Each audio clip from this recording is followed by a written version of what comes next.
Diana Kuan set up her most recent book, Red Hot Kitchen, in the most sensible way. The book is about Asian hot sauces, so each section leads with the recipe for a sauce, Sriracha, Thai red curry paste or Szechuan Chili Oil for instance, and then fills in behind these with recipes with the condiment at its core. Sriracha gets you Sriracha lime chili wings, Shanghai hot sauce noodles and spice miso ramen, among others. Some of the sauces are the kind you can pour out of a bottle, others are pastes. The one that caught my eye right away was a relatively recent arrival on the hot sauce scene, XO sauce.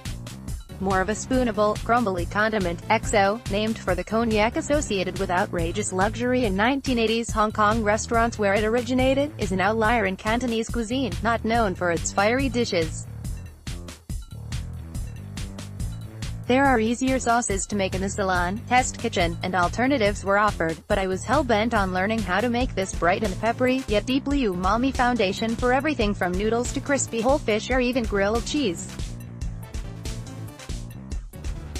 Diana Kuan and I talk all things Asian hot sauce for Salon Talks. Hi, I'm Manny Howard. This is Salon Talks. I'm here with Diana Kuan, who's the author of Red Hot Kitchen. It is a fantastic book, and I'll tell you why it's fantastic. This book is organized around the hot sauces that then are part of the dishes that follow it up. When I started reading this book, that's the thing I loved the most, was that I was like, oh, one hot sauce after another, and then I started paying attention to the recipes behind them, and it got even more interesting and exciting to me. Can you talk to us about how you set the book up, and why you wanted to write it? Diana Kuan: sure, yup. So, I wanted to write this book because I knew that there were a lot of hot sauce books out there, but there weren't any that were focused on Asia specifically. More and more these days, people are being introduced to all these different types of cuisines from around Asia, and they're getting a lot more into bold flavors, especially spicy sauces. So, I wanted to write a book that broke down each sauce. I chose 9 different ones from around Asia that were very versatile, and that could be used as both a condiment and a cooking ingredient. It's not meant to be like an encyclopedia of all the different hot sauces from around Asia, but focused on just 9 essential ones. In each chapter, I started with how to make the sauce at home, and then I included about 10 to 12 different recipes per chapter on what you could do with the sauce after you make it. Right. And we're gonna make XO sauce later on, which is a very luxurious sauce that can be used across a bunch of different dishes. Affirmative. But it's a spicy sauce, for a cuisine. Hong Kong, that isn't really about super spicy food. I love the sauce, and I'm really excited that we're gonna make it. But it's a great example of a hot sauce that you wouldn't expect to see in a book about hot sauces, right? Yeah? XO sauce is probably one of the newest ones. It's only about 30 or 40 years old. It kind of started in Hong Kong, around I think the 90s. Chefs would just make this sauce. It would be kind of range from medium to very spicy, but mostly on the medium side. Because as you said before, Cantonese cuisine is not a cuisine that's known for spicy food. It's usually a lot of ingredients that are very fresh, and they do a minimal amount of oil, a minimal amount of flavorings, just to highlight the freshness of the food. Right. But this sauce, the XO, is meant to connote something that's kind of luxurious. The ingredients in it, the dried scallops and the shrimp, and traditionally they use jinhua ham. All these ingredients are a little bit on the pricier side of what you would normally expect to be using for a hot sauce, but as soon as you make the hot sauce and you make a lot of it, you don't need any other flavorings for whatever you're making, or not that much flavoring. So, that's why it's such a good thing to have on hand. XO sauce connotes luxury because it's named after the cognac, right? Yeah? It's named after a type of brandy, or like the word for brandy. Right. It's fascinating that it's luxury ingredients that So this must be restaurant sauce, right? A restaurant, not a home sauce. It is mostly a restaurant sauce, but now these days you can buy XO sauce in stores that kind of range in quality. There's small artisanal suppliers in Hong Kong that would make them with all different types of flavorings. They would make vegan ones, they would make porcini mushroom ones, even like mangosteen flavored ones. Wow. So, home cooks can buy these in stores, and then just make their dishes at home with these store-bought sauces. But for the most part, they started out as restaurant sauces. And there are examples in here of sauces that started in the kitchen, right? Affirmative. Were home sauces that then move into restaurants, or, you know. Yeah, exactly. The other sauces. What's a good example of one of those? A good example of one of those, I think, would be Szechuan Chili Oil. Despite the name, it is something that is used as a sauce, as both a condiment and a cooking ingredient. That is something that started long before restaurants were a thing in China. Home cooks would make it and just keep it around. It is pretty shelf-stable. So, you would just slather it on anything. Right. If you keep it right, you can keep it for a year. Right? Yeah, it's shelf-stable. It's pretty. Yeah, one of the most useful. The whole book is useful, but one of the things I really love about it is the Chile Index that you have. A lot of cookbooks have this rundown of chilies, and where they are on the Scoville scale. Is that what it's called, the Scoville scale? Affirmative. Yeah? You make some great points about there being much more precise ways of measuring heat, which I'd love you to talk about. But there's also details as you describe each pepper, that I hadn't seen before, so I found it particularly useful.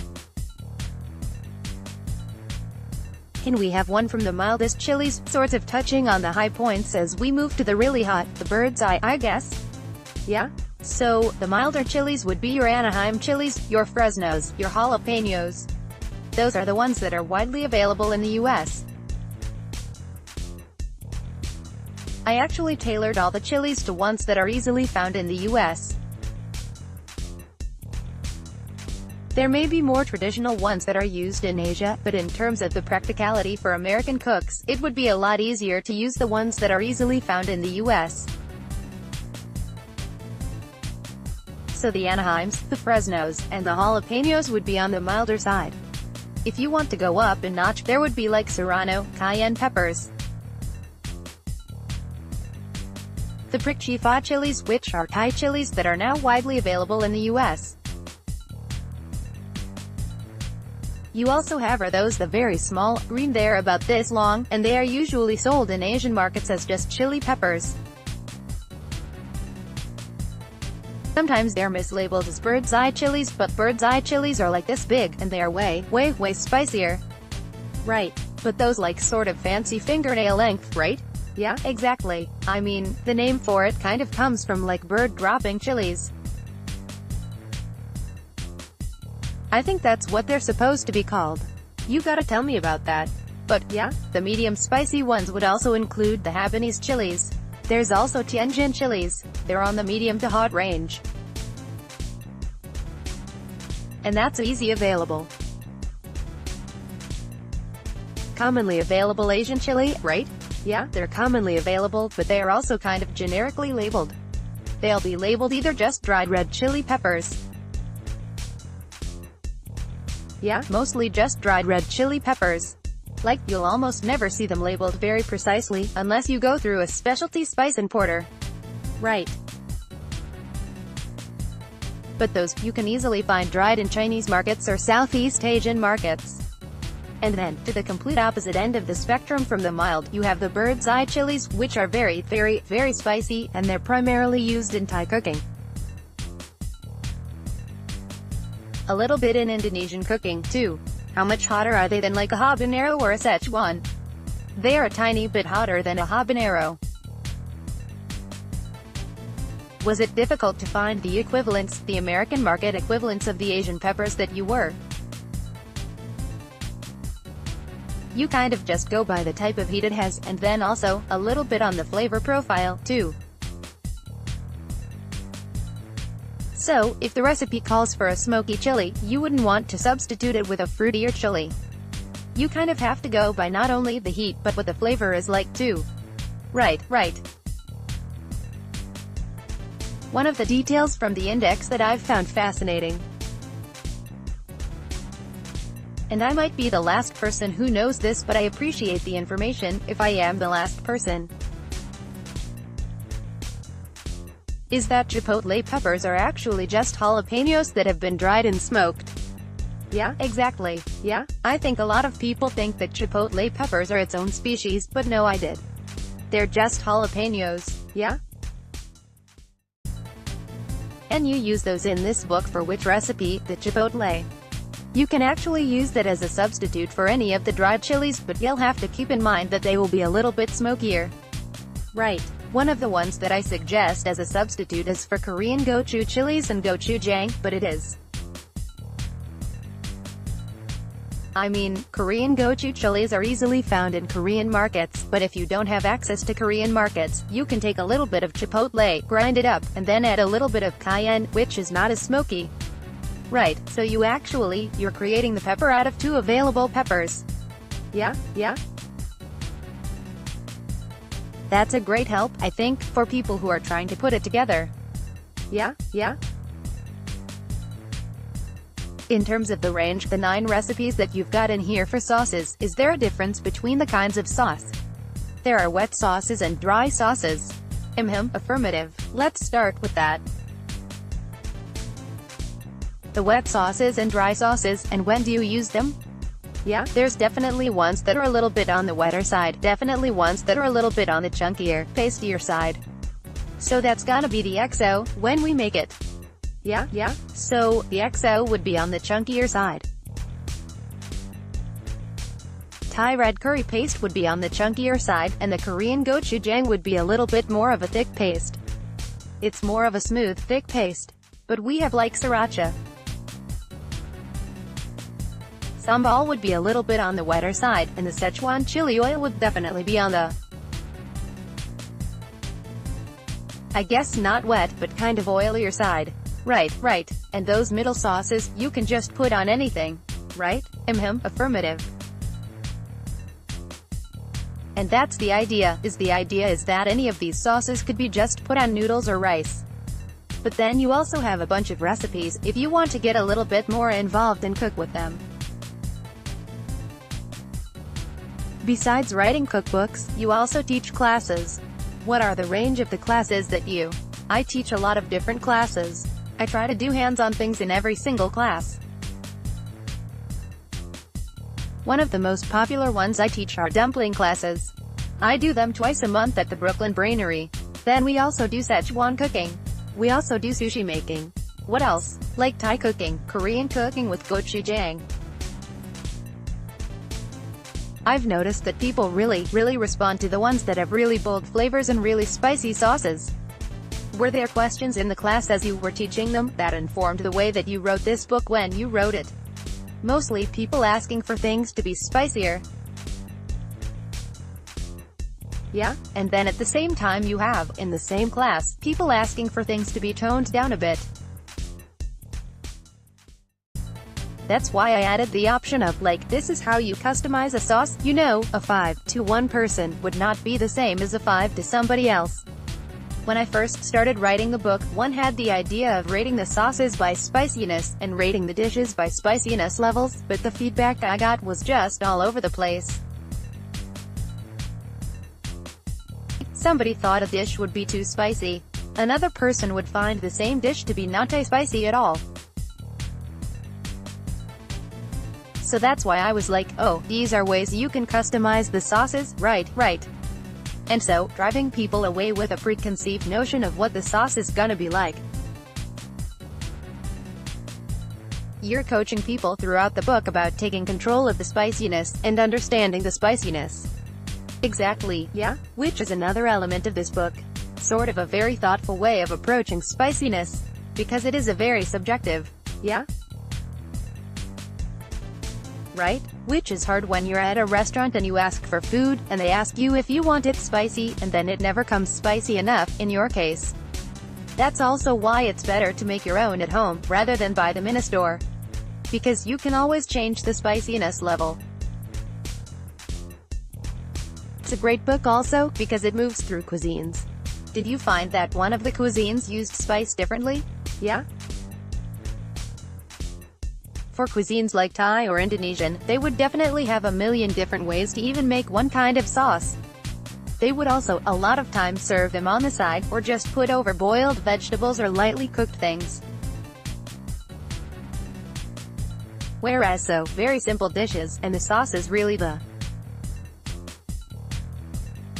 more of a condiment, yeah? Even though you can add it to a lot of different dishes. Right.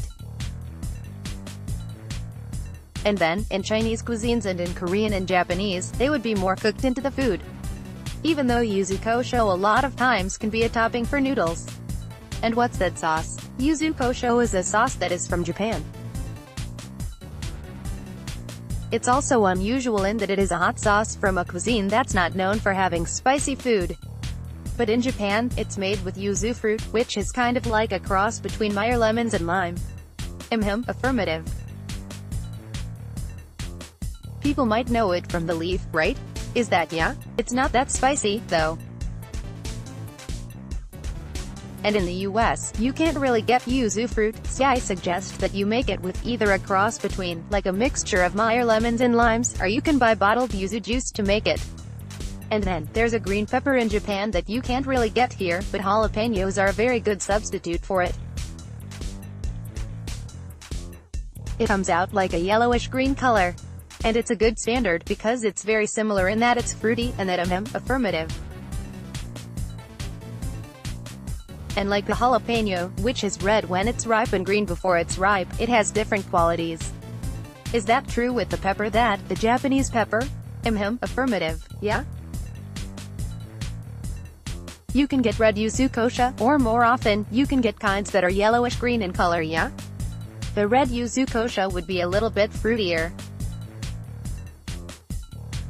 All the cuisines use the peppers in that sort of ripe to dried variety, right? More so with the ripe ones. A lot of times, when you're making hot sauce, you want to use ripe peppers more, because they tend to be fruitier, and a little bit of sugar would help kind of balance out the spice and the heat. So, if you were using peppers that aren't as ripe, they would come out a little bit, maybe on the slightly bitter side, or slightly on the blander side. So the range is similar to Mexican use of chilies, where the green sauces are very fruity, and then the dried ones and the smoked ones are much earthier and much richer. Right? Is that? The ones that are in Asian cooking tend to be a little bit on the fruitier side. And there's no smoked pepper thing that Mexican cuisine leans on. The smoking comes when you actually cook with the pepper. For example, in Szechuan cuisine, when you're making the chili oil, you would actually add the crushed red chilies to the oil. You would add it to the hot oil, so it would kind of smoke as the chilies are going into the hot oil. But in order to get extra smokiness, then you would actually fry up whole dried chilies when you're cooking a dish like kung pao chicken. Right, because it has to get the skins going. That's where the smoke comes from, is the skins. Right, and is that it for smoky, like Szechuan? It's not limited, but it is used the most in Szechuan food. Other cuisines. There's like Hunan cuisine, that uses a lot of chilies, but they tend to use fresh chilies in their cooking. Manny Howard, right. Can you talk to me about Szechuan peppers, which aren't actually peppers, really, what's going on? So, Szechuan pepper is actually a dried berry. It's not the same as a black peppercorn or anything. It's a completely different species, and it comes from western China, near Tibet. It's just mostly in Szechuan cuisine, but it's also used in a little bit of Tibetan and Nepalese cooking, too. It's not the same sort of in-your-face spiciness that you get from chili peppers. But it has this tingly numbing sensation, and also a very floral, citrus by aroma. So, it's not used by itself in a dish, in a spicy dish, but it's paired with fresh chilies, dried chilies, chili oil, chili sauce. It serves as a back note too. Not really. It's right up there. It's like a supporting character. It has this numbing, tingly sensation. If you were to eat a whole spoonful of Szechuan pepper, it might have a mild, like, Novocaine effect. But anyone who's ever had Szechuan food will say it's completely addictive after the first 1 or 2 tries. Right. And it's also often used. The sauce, as you write it in the book, is built first, and then you add it to dishes, oftentimes with more chilies, or garlic, or other pungent, flavorful ingredients. Does the Szechuan pepper boost the garlic? Do something too. Like as you said, about a supporting wall. Is there something about the Szechuan pepper that works with the ingredients, that I think for Szechuan peppers, you might be able to taste the chilies a little bit more? I feel it's kind of like salt, a little bit. Like if you add salt to a dish, you taste the other flavors a little bit more. I think if you add a little bit of Szechuan pepper, you can taste the full range of the flavors of the chili sauce a little bit more, even though it is kind of numbing your tongue a little. Yeah. And the numbing isn't actually numb. It's not physically numbing the taste buds. It's not physically numbing. It's just like this sensation, almost like a pop rock sensation. Diana, so we've talked about all the peppers in the whole book, and I just want to turn to some of the recipes and how you use them. The Thai recipes jumps at me. It's a red curry. How do you put that together? And once you've built the sauce, how do you use it in dishes? The Thai red curry paste, you basically just... If you want to roll up your sleeves and just exercise your arm muscles a bit, you can pound everything in a mortar pestle. The garlic, the chilies, some lemongrass. You just get in there and make a really, really thick paste, similar in texture to the XO sauce that we're gonna make. If you don't want to do that, you can also just put everything in a food processor. And you get this really nice chunky paste that you can add to noodle soups, or you can add it to curries. One of my favorite things to make with it is just a stir fry, with chicken and green beans. So, just very, very simple dishes that you can make, with this chili paste that can sit in your fridge for a while. That's what's great about the recipes in the book, is that once you've made the sauce, you can come home on a Wednesday and put something very simple together, and add the sauce to it, and really you're done. The XO sauce that we're gonna make is pretty evolved, but it's a fantastic sauce that you can have and use on all kinds of things. They're a simple sauce that you can really throw together on that Wednesday night, and then incorporate it into a meal very quickly. Oh, definitely. The Szechuan Chili Oil, you can put together very, very easily. You don't need that many ingredients. You just need chilies, you just need some aromatics, like star anise. You pretty much just heat up the oil, which takes a few minutes, and then put all the flavorings in and kind of just let it sit. And then, all the oil gets infused with all these lovely aromas, in addition to the chilies, and then you can just pretty much use it immediately. It's shelf stable, and you can put it in your stir fries, you can put it on your noodle soups. Right. And once you've got the Szechuan peppercorns, really the other ingredients are cinnamon, star anise, bay leaf. Right? Yeah, and those ingredients are really, really easy to find. Well, listen. It's been a great pleasure talking to you about this. I was so excited when I saw this book, and I'm looking forward to making the XO sauce. Thanks for coming in. The book is Red Hot Kitchen, and I'm sitting with Diana Kuan, the author.